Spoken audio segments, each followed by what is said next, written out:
Today we're talking about the #1 most streamed television show this week, The Summer I Turned Pretty. The first 3 episodes of the second season came out on Amazon July 14th. Love Lost, Love Seen, and Love Sick. On this podcast, we like to talk about the most recent installments of a different series every show.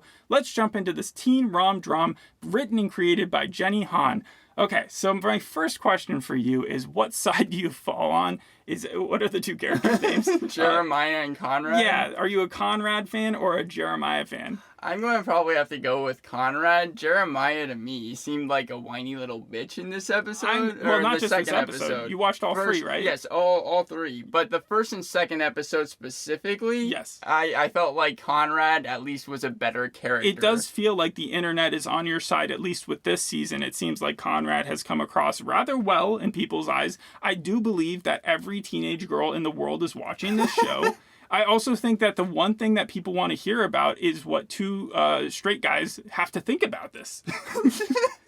Well, it's just funny to me. This is definitely one of those shows where the people they cast. Jeremiah is actually 23 years old, and man, does he look in this episode. I did not buy that he was a high schooler. Yes, I thought he would look like the youngest one, besides the belly. He looks older than I felt Conrad did. Oh, okay. At least Conrad, when they showed the back... Yes, I think it was because Conrad, when they showed him in the back flashes, he at least seemed like he could have been in high school or a freshman in college, which is what he's playing. Yes. The comparisons I have here is Edge of 17, which is funny because Kira Sedgwick shows up in both of these. She shows highly up in the rated third movie. Episode. All the Boys I Loved, even though I never watched it, I think it falls along those lines. Same author. Gossip, same author? Yes, this is To All the Boys I Loved. Were those movies? There were 3 of them based off her books, and then there's a spin-off series, XO Kitty, which is a spin-off to the All the Boys or whatever. But Jenny Han didn't have a direct hold on the All the Boys I Loved series, but she did with this, which is so strange. Like I don't see very often the showrunner being the author to the actual books. Mm-hmm. I think she wrote the first episode or second episode of this season. I think it was the second episode. Yeah, second episode would actually make more sense because more things actually happened in that. Yeah. I also have Gossip Girl 2021, Never Have I Ever, Riverdale. Those fit the teen vibes. But what this... Wait. I want to go through more. Yes. Sex Education, since I know you've seen that series. It's not the same. Because Sex Education, yes, it takes place in a high school, but I mean, they are completely different. That's a complete comedy. This is supposed to be a romance. Okay, that's fair. Cruel Summer. I know you didn't watch it, but there were dual timelines, and I hear there's a lot of flashbacks in between those 2 timelines to tell this second season story. I can see it. Like, definitely, again, different genres, but in what you're talking about, the flashbacks and the not the future flashes, but the present storyline, there's more comparison. Okay, there. Is it a flashback of like a year? I think so. Yes. Yeah. I think in Cruel Summer it was like between 3 years, at least the season I watched. The Big C, because I know that there's a big cancer storyline that like gets kind of like that they talk about the death in this season, right? Yes, Susanna, and I wanted to know if you knew in season 1, did they kill her off? Because they ended the season with her getting with her going in for chemo or something. This show starts off, she's dead. She's dead.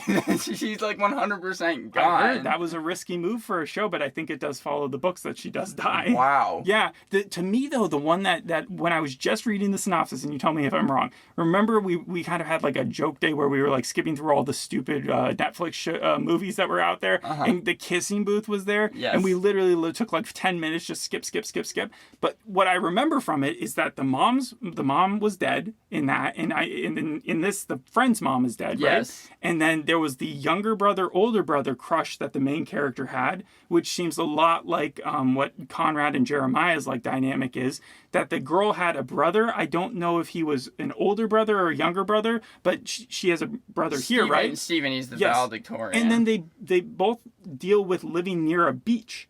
So it feels like it's the same thing, except that the kissing booth may be a lot lighter in tone, because from what I heard, this is a pretty melancholy premiere. Yeah, I would say the first 3 episodes People were talking about how they cried constantly. Well, it's not... Here's what the show was not like. It's not like Pretty Little Liars, Original Sin, Vampire Diaries, School Spirits, Wednesday, Teen Wolf, On My Block, and The Grand Army. And the reason is, those all fall under either science fiction, or what I feel like is like they go through some crazy storyline about death, or there's some type of like any character could at any moment have anything crazy happen to them. This show, The Summer I Turned Pretty, is at least grounded in reality. Well, it does have to do with death, though. It does have to do with death, but like for example, with On My Block, you have characters dying in that show that you've gotten to know for like seasons, and it kills off characters. This, it seems like it's actually what is happening in the show. One character. Yes, but that is more realistic. It seems like what's happening in the show could actually happen in real life. Yes. So I do give it props for that. Cool. In the first episode, it's summer 2022. This is, that's why I was guessing it's a flashback, kind of.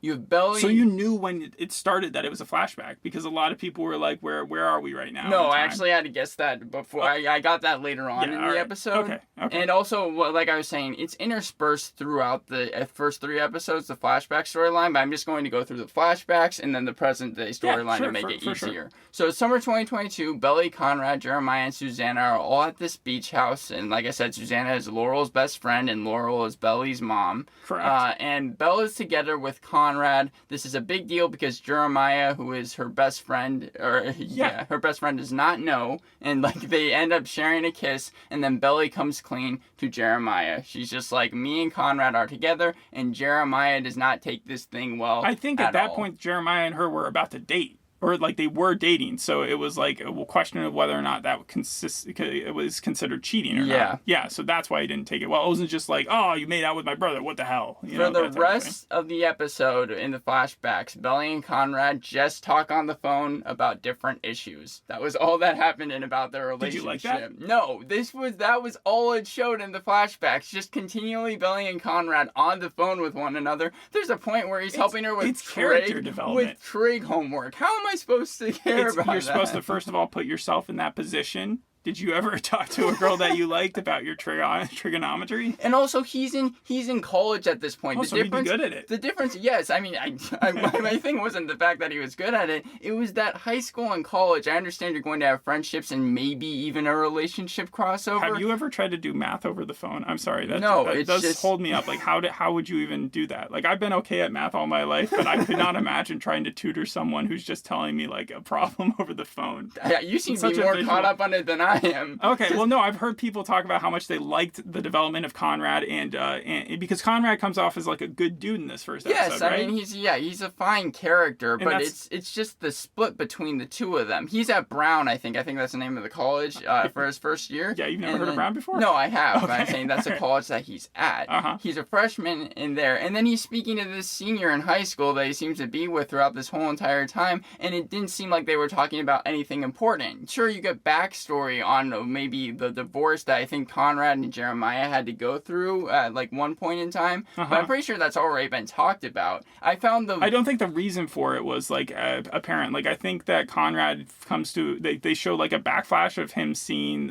his dad cheat or something, right? And his dad, I think, is either played by, is his dad's name like Adam or something? Or yes, I think they said Adam in the episode. And was that the guy from Eureka, or is that someone else? No, that's a different person. So that was actually one of my. Oh no! It was the guy from La La Land. Then it was the drummer from That Thing You Do.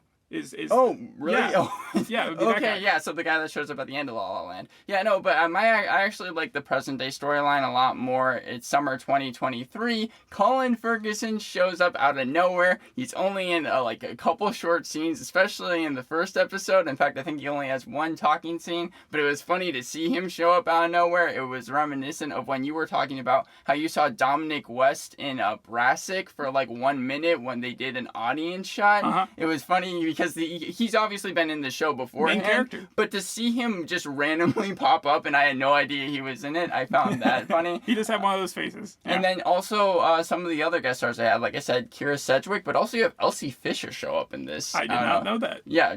Oh, yeah. Sky from I did. That's who she plays from 8th grade. Gotcha. So I did like seeing them show up kind of out of nowhere. The story, though, very, very, it seemed like, I don't know, not dramatic, but like you were saying, kind of boring. boring a little bit. The first episode. Yes. Well, not only that, I think all 3 episodes, the second and third episode do have, I guess, the plot moving a little bit more. It just felt like the reviews were mostly saying, yeah, the first episode was there to kind of recap, give people more of an understanding of this world. Remind them of the characters. The first season was so bright and happy, and it was all about her, like, discovering her love of her life. And this one, it's like death and misery and sadness, and look how our breakups went, and her life is kind of toppling apart, right? Like, she loses her spot in her volleyball? Yes, not only that, she also has a big fight at the graduation party with Steven, and it seemed like as much as they were trying to make it seem like Belly was going through a hard time in her life, she kept on using Susanna's death in the present storyline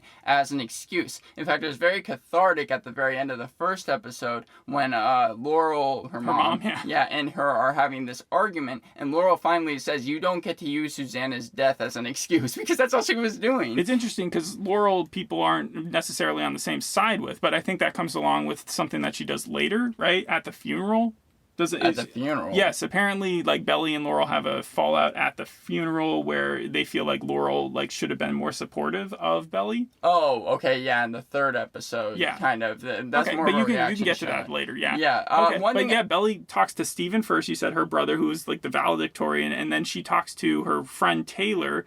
Tell me what you thought of those two characters, because there's been made a lot of... Okay, so Steven actually was my favorite character. Cool. And Taylor, I'm sure that they're going to... Why was he your favorite character? He was my favorite character because he was funny, he was very sarcastic, and I always kind of like characters like that, especially in this show. Sometimes it can be overdone, and they can be the most grating characters. Here, I felt like he was actually maybe one of the best actors, even. Was he a good big brother? I would say so, yeah. Okay. I mean, like, it doesn't seem like they have a terrible relationship, just a very sarcastic one. Okay. Taylor, that's great, sibling. Yeah. Taylor, it's the most boomer humor storyline. She's dating, like, a punk rocker named Milo. And, like, it's just it's everything that you would expect it to be. She's like, they think that they're really in love and how much they love it. I did not like it. It was one of my cons of the show. It's not that I didn't like Taylor. I did not like their relationship because I've seen it done all the time. One thing I do have to give the show credit for also, though, is the amount of songs they were able to use throughout the first 3 episodes. Yeah. In the same way that the 80s and 90s teen rom-coms use songs that are very recognizable to that time. Oh my god, do they have so many here. Taylor Swift, I think, is in every single episode. Yes, she is. Not only that, you have Lizzo, you have Driver's License play, Olivia Rodrigo in the first episode. Yeah, I think she has multiple songs. Lil Nas X, The Weeknd, a cover of I Don't Want to Miss a Thing by Milo. That's who ends up singing it. And My Worst Enemies. But I think Taylor thinks that because in the did he wrote it? Yes, right? yeah. Well, that was the joke. That was funny because Steven's like, no, that's obviously not the case. He didn't write it for you. It reminded me a little bit of Zombieland 2, where that person who plays guitar, the band member in that, also was like making lies about how I made famous songs. Yeah. You were saying other things, like One Direction was there, I know that. Yes, One Direction was in, I believe, the beginning of the second episode. They have the Romeo Juliet song, I forgot what that was, and then the Invisible String song that people were mad at, that like they didn't play Snow on the Beach or whatever that Taylor Swift song is. They wanted really badly for that to be, but like, again, when she was in the car, they played Driver's License, right? Yes, that was at the end. So the show isn't afraid to go like on the nose, and so I guess people were mad that they didn't do it on the nose. I think that one of the things you can't, because I have my complaints with the show, but I feel like you can't really complain with the song selection here. People love the music so much. That's why they were complaining. They were like, this would have been the perfect opportunity. You guys do this all the time. You're so amazing at it. How did you miss this one, you know? But people also like the Invisible String song. That was so weird. I don't think I remember the last show that we did where the music was this big a part of it, if the music was just the most cliche, like, pop music that you can get these days. Also, I wanted to say, because I've now given a pro, I should also give a con. Belly, and it comes in at the most random times, has voiceover in this show. I know it's based off a book, narration. But it came out of nowhere, and I felt like what she was saying was always kind of irrelevant. You could tell by the actors' faces what the character was thinking anyways. I didn't really think that they needed to include Belly's thoughts in the show. I thought it was a little bit of a stretch to have her recast at the older version like they do with How I Met Your Mother, you know? with like Meryl Streep. No, it was her, right? No, That's what it's I'm just, saying. yeah, it's actually Okay, it was a little tongue. Yeah, okay. In the second episode, though, that's when things actually kind of do kick off a little bit because in the first episode, Belly tries to kiss this person named Corey. She's kind of sad that she's not really seeing Conrad that much anymore, and she decides to call Jeremiah. So it's like rebound kiss. Yeah. Very end of the first episode, and it seemed like Corey really wasn't into it. She was misreading signals. Very end of the first episode, she calls up Jeremiah. Jeremiah, she thinks is going to be mad, but when he picks up the phone, he actually asks one question. He's like, "Do you know where Conrad is?" Apparently, Conrad's gone missing. So that leads into the second episode, where I felt like it was a little better because you got to see Belly and Jeremiah kind of interact for the first time, and there was even some mystery as to where Conrad was. And I thought that if it played more into that in the second episode, Sure. it would have been more interesting. But it just ends up being that he's at the beach house. Gotcha. And by the way, I do need to say that Taylor,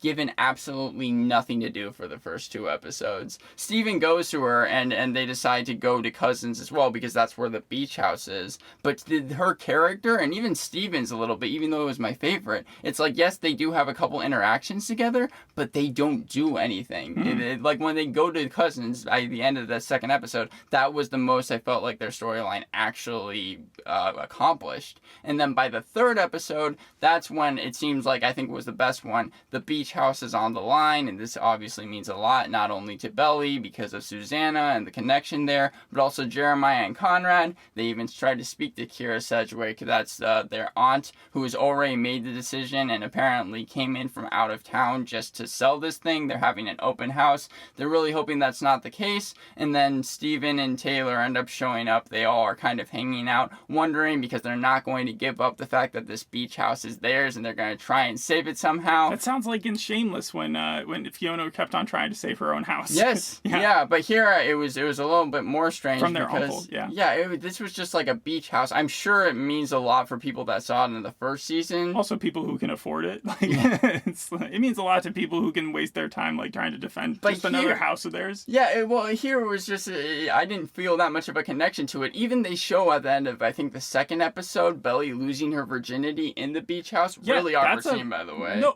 okay, so awkward people love it, man. People love that scene. Yes, it's all of it coming to a culmination. These are two characters that they've wanted to see get together forever. I just get the Jeremiah and Conrad. They are both the brooding characters. Like, they have the hairline like it. There's even one part that was, I thought, the worst part of the show. So Jeremiah's supposed to be the lighter of the two, but from what I've heard, Conrad was presented in this season as having more of a lighter tone because they wanted to kind of show him in a juxtaposition to what they've shown him as of yet. So it's funny how you coming in there completely blind to this might have thought that Conrad was a little less brooding than normal and might have come away with Jeremiah being more brooding. I did. I found it more that way. Also, in the second episode, Isabel and Jeremiah have a fight that I didn't think they literally have one fight just about how Jeremiah felt like Belly abandoned her once Belly got together with Conrad. It was the most CW storyline, and it seemed like after that one fight, when there was so much tension in between these two characters, that was it. They were all chummy by the after that fight scene. It's high school.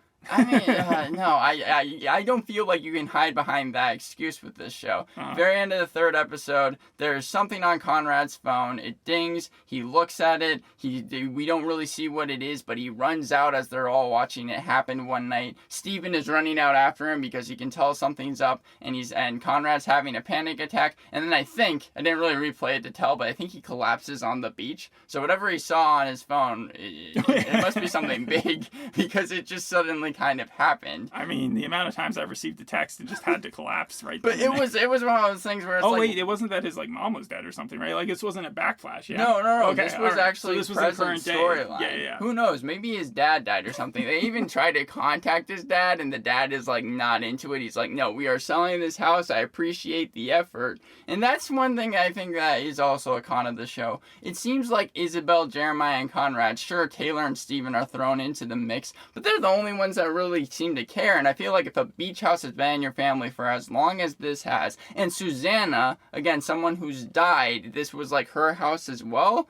it seems like there would be a little bit more to put into consideration as if you wanted to sell this thing, because I would see that more as like a family, empathetic, maybe nostalgic type of thing, rather than just, oh, we can get some money for this from a beach house. I know, but it's a beach house, and with global warming and climate change, like, how long is that really going to be a feasible beach house? I'm saying that, like, it's not one of those things where it's... Sell it while it's high, you know? Where it's not...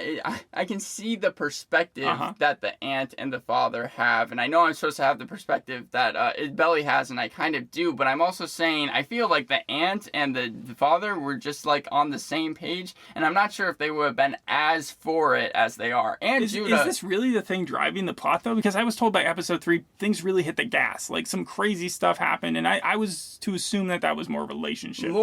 Laurel has this side storyline where she's written a book, I guess, because of Susanna's death. And it's a book sort of like Jenny Han's books. Like, it literally has a title that's very similar to hers. Yeah. They even show the title of it. I'm not sure what it was in the first episode. And she's thinking about going off to NYC.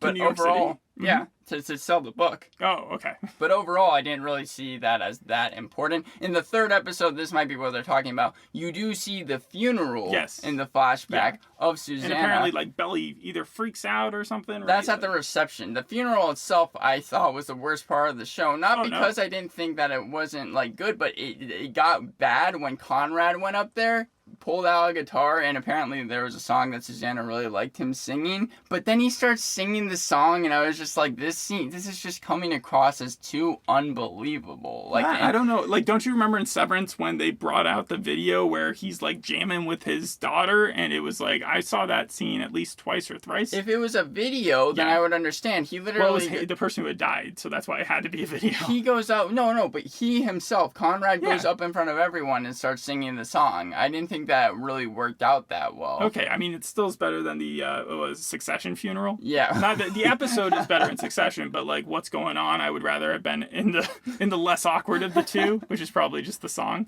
And and then after the reception, what you're talking about, Belly freaking out, apparently she is really mad. She's in, like, a bad headspace, which we did see in the first episode because Susanna died, and her and Conrad get into a big fight. And her school stuff is, like, falling apart. Yeah. And Conrad finally just says to her, I knew getting with you was a mistake. It feels like at certain points I'm just kind of recapping Gossip Girl, which is why I think which is definitely negative for the show. And then, like, she ends up falling down and making kind of an embarrassment of herself. She runs out of the house. Clumsy cute girl, like, trope. Like, well, it wasn't the clumsy cute girl. She's like running away, and then I think she trips on her heels. But it's like, it feels like whenever they try to do these things, they always make it like they're klutz. Well, no, that is true, because Conrad does come and try to, like, help her up, and then she's like, no, and she runs out of the house. At certain points, it felt like, and I think Belly is a fine character, but it felt like every single character always had that moment where they were just kind of like, I don't know, just kind of out of their mind, really dumb. I do. The funny thing is, like, coming in, when I first heard about the show, just the title, The Summer I Turned Pretty, I wrote it off so quickly. Like, I thought that was the stupidest title. I thought it was vapid. I thought it was vain. Like, after doing research, I've come to respect the fan base enough to be like, okay, it clearly has a lot more to it, a lot more depth. So when you talk about, like, the really cliche stuff, I totally believe that that's there, but I have to believe that there's also this other side where there's a little bit. Oh, no, I'm sure. Because it's got a 7.4 on IMDb. Yes, this was actually better than I thought it was going to be. There's just some things in the plot that I did have a question about. Steven gives a graduation valedictorian speech, and then they go to a restaurant. That's actually the scene that Colin Ferguson speaks in the first episode. But he says how his speech went viral on TikTok. Never comes back into play. I think that might be a shout out to because the show went viral on TikTok. I think it was shared like almost 1 billion times.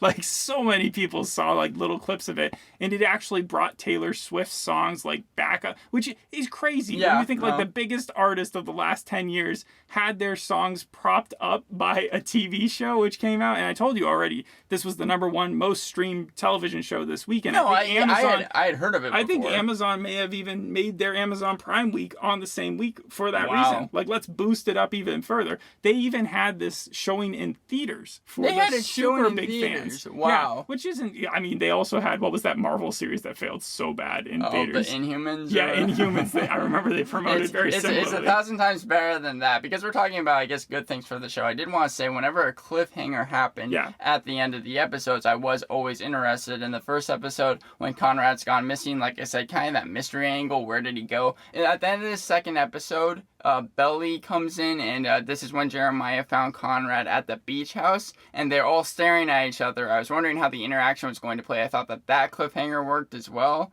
And then in the third episode, when whatever was on Conrad's text and whatever made him freak out, I am wondering what was on that phone and what that message said. So that's the big cliffhanger. Yes. All right.